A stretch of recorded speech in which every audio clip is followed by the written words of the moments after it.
Greetings everyone! It's me Darius, ang OFW YouTuber ng KSA, and welcome back sa aking channel! So kung hindi ka pa nakaka-subscribe, please don't forget and hit the bell button para ma-notify kayo sa bagong videos na i-upload ko. So for today's video, ayan, pupunta tayo ngayon sa isang lugar wherein good person I know that he is raising actually a sheep or like a goat, ayan.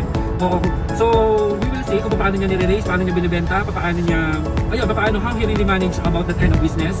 Kasi siya yung tao, he's a person who really successful in that kind of field. So ayun, I'm on my way, syempre ba? Ayan, there you go. Ayan, papunta tayo ngayon sa lugar na kung saan located yung kanyang farm. So according to him, approximately around 60 heads of sheep he managed like that, more or less.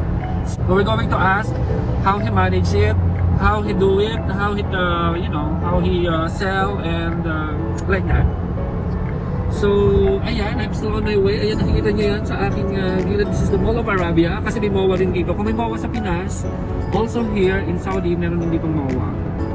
Ayan, so ito yung lugar. So approximately mula dun sa aking bahay, so siguro we're traveling for about 5 minutes now, 3 minutes. It's a very near. And the place also named Rehaili. Okay, ayan, there you go. As you can see mga Laloves, ayan, kasi kita niyo yung jet na logo. Ayan, yun ang ilaw yan sa gabi. Actually, this way is going to airport, the international one, the old one, international airport. No, we have already 3 airports here. The one Saudi, the old one. Then the second one, the international airport na yun sa mga yung mga international flights like Dubai, like Emirates, like Etihad, like Philippine Airlines, and everything. This is the right way, right, sir?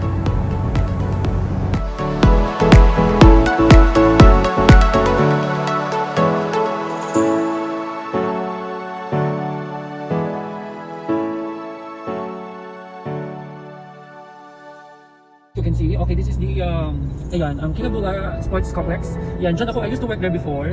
Yeah. Yan, nakapag-partner na rin ako dyan before. Dyan kasi ginagawa yung football tournament. Ayan. Tapos yung wrestling, dyan din ginagawa before. Ayan. So, yun na. There you go. Ayan na po.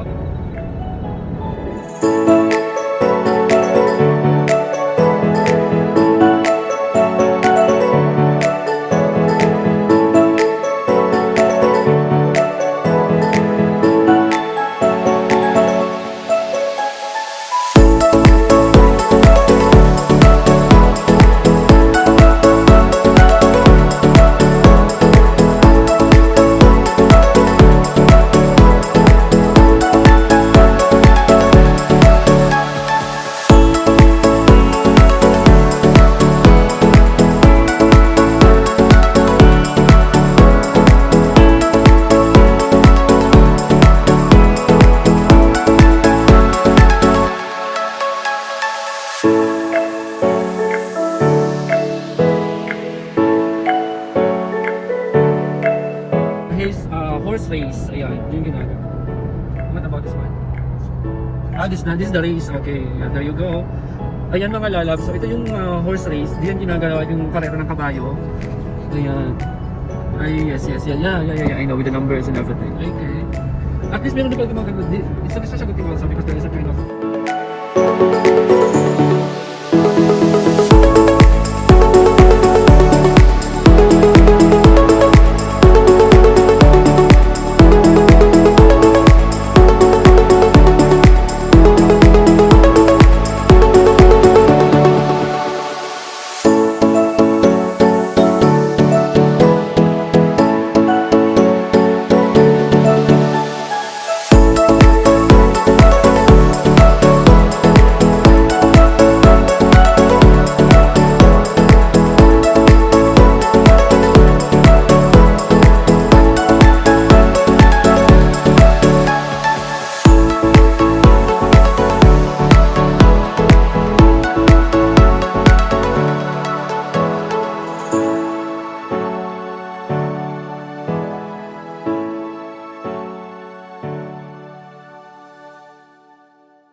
binibenta. Ayan, ang dami-dami, di ba? There you go. Ayan, dito ko paano niya ginagawa. So, syempre, ayan, medyo maalaga din. Medyo maano mas shape. Ang lalaki nila. Ayan, ayun, ang dami-dami. Oh, they have the earrings there. Ayan. And also, there you go. Ito yung mga bagong panganak. Nakaseparate yung mga babies. Ayun, dito pa yung iba. Ibinibenta ito sa mga mall, yan, like that.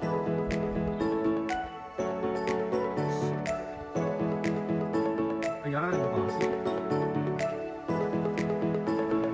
How long have you been doing this? 8 years. 8 years he is raising this kind of sheep. Ayan, yung mga tupa, kanyang nalagaan. Ibinibenta naman niya sa mall. Actually, ang pagbili sa kanya, bulk by bulk, hindi yung mga kaisa-isa sa kapal. Kasi doon sa nakaseparate kasi ito yung moving. Ayan, ito yung lugar niya. Malaki din yung area niya, actually. Ayan, he's the owner.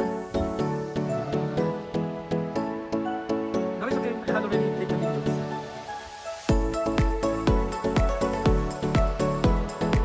Okay, friends, we wish to talk over here also.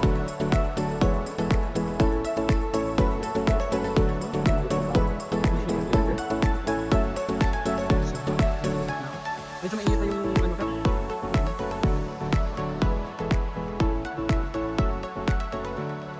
Ay, mga simple-simple lang. So ito yung tent wherein his family and the other friends staying there. There are 2 villas. Ayan. Videos. So we just need to go back to our car and we will miss the place we're in. See, such a good place. So other people here also like a sheep, but we don't have.